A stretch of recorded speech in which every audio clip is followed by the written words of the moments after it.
don't need my Rolex to talk to you. I don't need a mansion to be credible. I don't need a PhD for you to listen to me. My credentials are not for that. That was just me trying to get validation. My credentials are my lived experience and the wisdom that comes out of my face.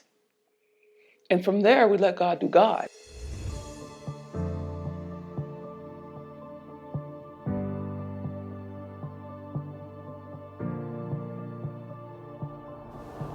Hot mess millionaire is a freedom cry.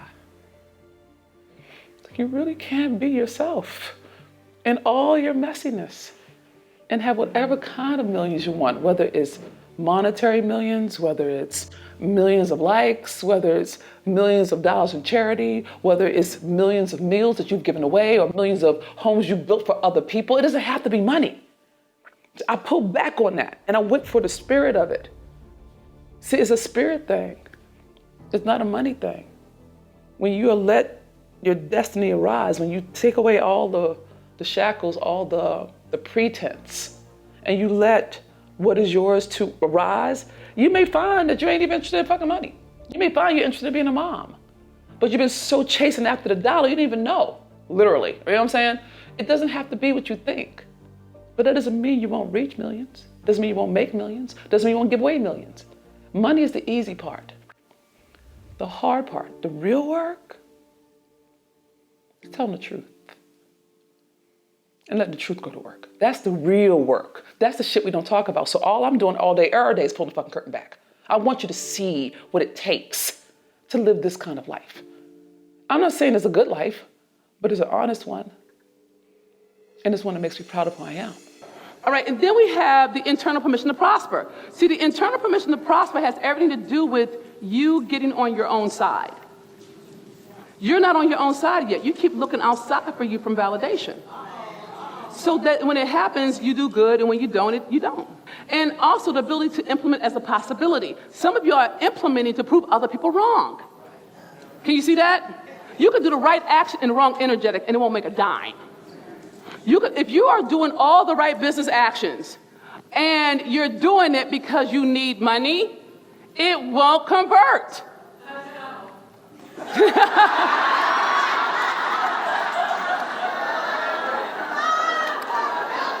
I know on that note, I'm gonna take a couple last words.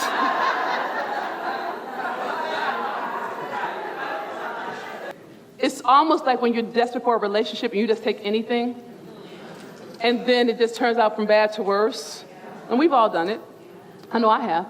So you have to learn how to implement from a possibility, and you've done it. Have you ever done something that you were happy about, and then it got a life of its own? That is, so you know how to do it, but you haven't done it with your money. Make sense?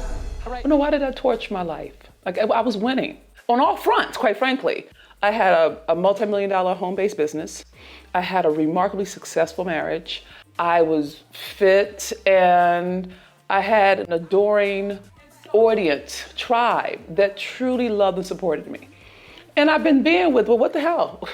I had in a lot of ways reached the top, the American dream. From the streets to Stanford to multi-seven-figure earner, what else is there to do after that, right? And I had a beautiful mansion that literally had a courtyard, uncovered courtyard in the house, all right? Studio, game room, 5-bedroom, 5-bathroom, half-acre yard, all kinds of shit, right? Just all of it. And I wasn't fulfilled. And you can't say that. You can't say you have overcome all the odds and you have the Mercedes, the Lexus, the quarterly vacations, the world traveling, the Toomey, the red bottom fucking collection, all right? And say, I'm not happy. How do you say that when there's nothing to not be happy about, when I'm no longer on the streets? So I didn't say anything because it didn't occur to me like I had a right to. So that's the first piece. The second piece is there was nothing wrong. I spent my whole life recovering. Just recovering from addiction, from abuse, from pain, from being turned out, from being just every possible kind of hurt I had been undoing. So in this season, when I had reached, 2018 best-selling author. The book industry turned the book down, said Black women would never buy a book about becoming a millionaire, but we'll buy a book about our career. Black women got up under me and they supported me and they galvanized and they made it a bestseller, not me. I had won. But in the winning, I lost me. How do you say that? How do you articulate that you lost yourself? And it's not something you can say, it's just a feeling. It's just like, I had gotten to the place where I felt guilty for being successful. It was part of me trying to not feel bad for winning. I didn't say what I wanted. I said what I thought people wanted me to say. And it wasn't like people manipulating me, but they were like, oh, you're happy? Yeah, I'm happy. But what the fuck is happy? Do you know what I'm saying? Happy if I have to stay up until 2 or 3 in the morning making sure the service delivery happens, or dealing with customer complaints, or people trying to do refunds because they mad about something. That's not joy. That's duty. That's obligation. That's pressure. That's stress. And I managed it. But what got dropped out is me. And I did it in my marriage. And it wasn't even a bad thing. It was just like, I was so committed to not being alone. I got married because I want somebody to be nice to me, Yeah, I know, it's fucked up, but it's honest, And I mean, really, I didn't marry for character. I married for kindness. And it showed up a decade later. Then we weren't really a match, value-wise. But the point was this. I had built a life that had turned into a cage. And it was a gilded cage. It was a beautiful, opulent cage where there was no breathing room. I couldn't breathe. I couldn't be myself. I felt like I needed to dress up to go outside. I needed to have lash extensions. I needed to wear makeup. I needed to be in the fly as shit in order for people to respect me, to think well of me, to buy from me, for me to have credibility. But there was no room for me just to be messy. Just to be a human being. And you can't really say that when you're successful. You can say it when you're down and out. But when you're successful, they're like, what the fuck are you bitching about? You got a Mercedes. No, fuck that. You got 2 Mercedes, 2 Lexuses, and a mansion. What the fuck are you complaining about? And I'm like, you know what? You're right. So I didn't say nothing because I know how bad it can be. I know what it's like to do shit you don't want to do for money. And I didn't have to do that no more. So I didn't complain. I just swallowed it. I kept my mouth shut. And I kept producing, I kept making more money and making more money. And the more money I made, the more, empty is not the right word, but it's more like a weight of it. The money became a weight, a chain. It became a shackle. Not because of the money, but with the money comes a lifestyle. They come right. You can't be a millionaire and drive a fucking Hyundai. It's not going to happen. And your shit got to change every 2 years. You know what I'm saying? You can't just, if you're rocking a Mercedes, it's not enough to have a Mercedes. You know what I'm saying? Now you got to have the latest model of a Mercedes. Then you have to have the right class. Is it a C class? Is it an E class? Is it an S class? All of that shit is in there. But you don't learn that when you start. You just happy to get some fucking money. I was just happy to, fuck it. I can pay my fucking bills. Thank you, Jesus. Hallelujah. And I'm still proud of that. I will pay my team before I pay me. And I think that's good business. I don't have no problems with it. But the weight of it, what I realized was I was really good at buying love. Because that's in essence what it is, right?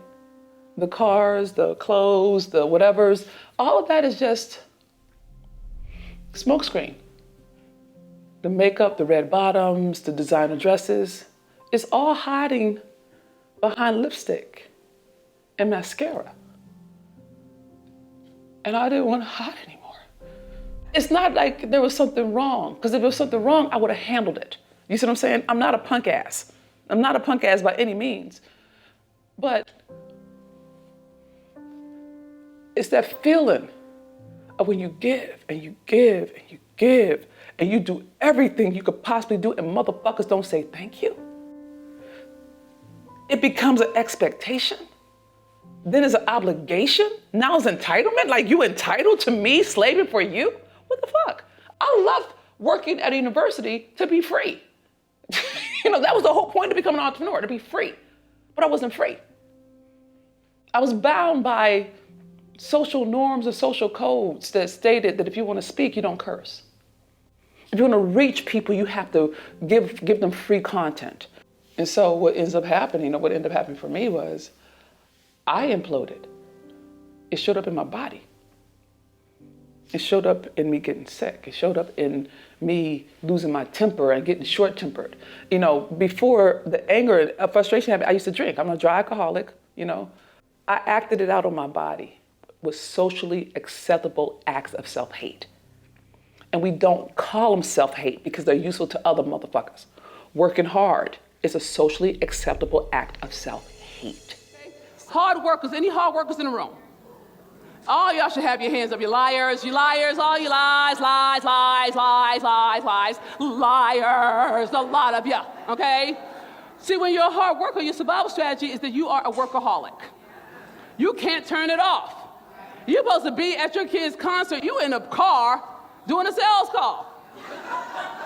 Look, here's the thing. You're so worried about what you didn't finish that you can't even relax enough to fuck. She understands exactly what I'm talking about. You can't do it. You don't talk. Put your hand. Be proud.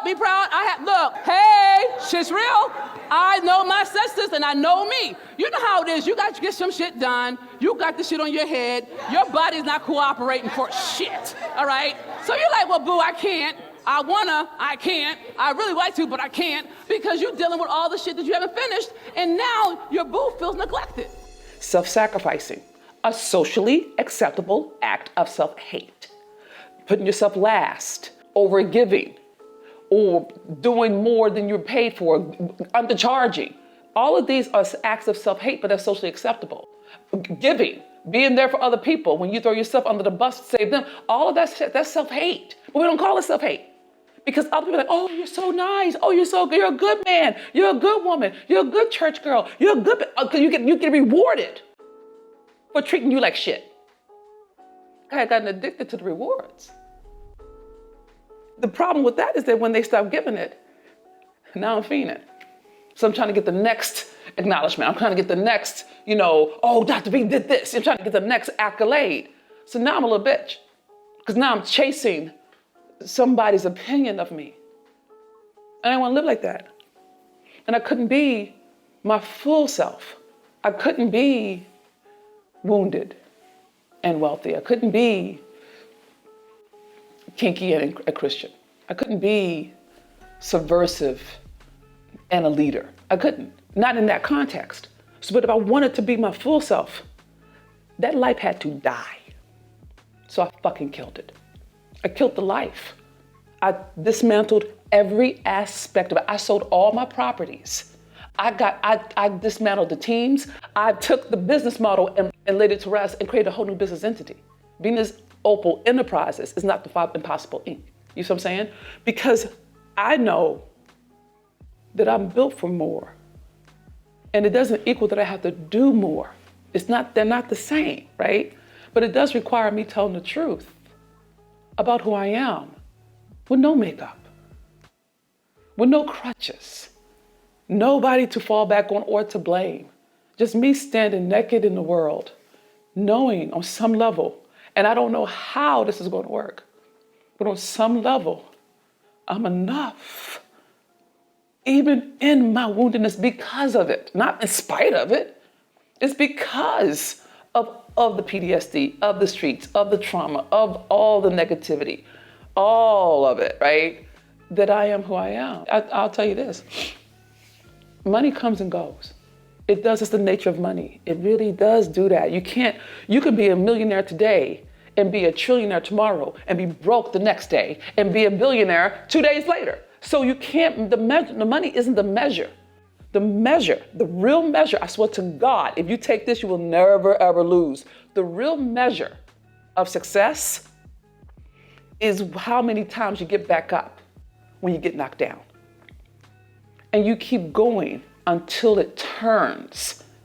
Trust me, to keep going until it turns. It's sort of like a boat with a rudder. That rudder, if you try to turn it, it goes against the tide. You know, it's a lot of work to try to turn the boat when the water is going against the rudder in the back. But once you muscle it around, all that other water that you were fighting against rushes to the rudder and propels you with velocity into a future you didn't even know you wanted. See, that's what it takes. It takes to stay with it until it turns, no matter how you feel. That's what I count on. I trust me to implement no matter what. And that's the difference between me and everybody else in terms of being a millionaire. And when I say everybody else, I mean people who say they want to be millionaires. They give up too quick. They give up when they get messy. They give up when it gets sloppy. They give up when it gets hard. But that's when you lean in.